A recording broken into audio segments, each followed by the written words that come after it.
Bingham has a boring job at a boring bank somewhere in the UK. He's not getting any younger and feels he wants to do something different for a living.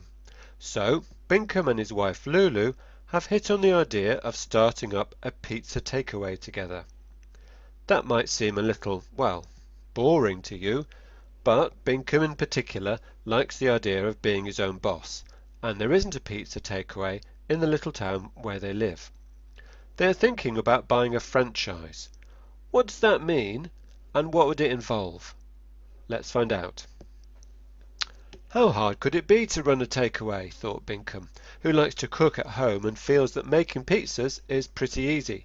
So he did some research and came up with some figures. He sees two main options.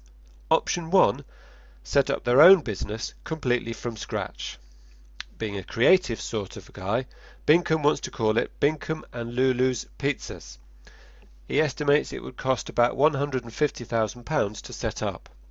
Or, option 2, invest about £300,000 in buying a franchise. In other words, signing a deal with one of the well-known UK-wide pizza franchisors like Domino's or Perfect Pizza.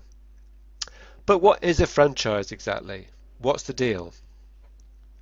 Franchising is about running a business that benefits from someone else's proven business idea and experience. Franchisors, like Domino's Pizza plc, provide ingredients, training, equipment, and marketing support.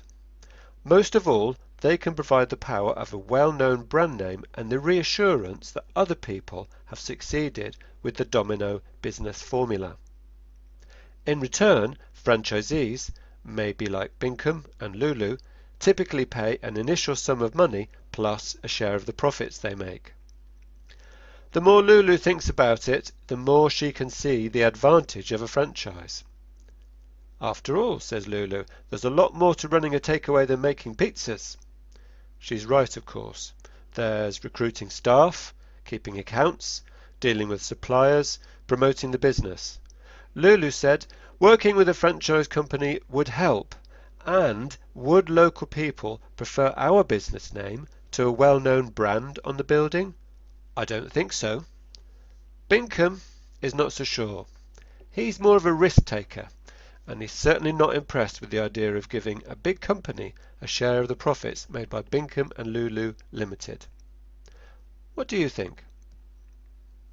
Put the kettle on, Bingham,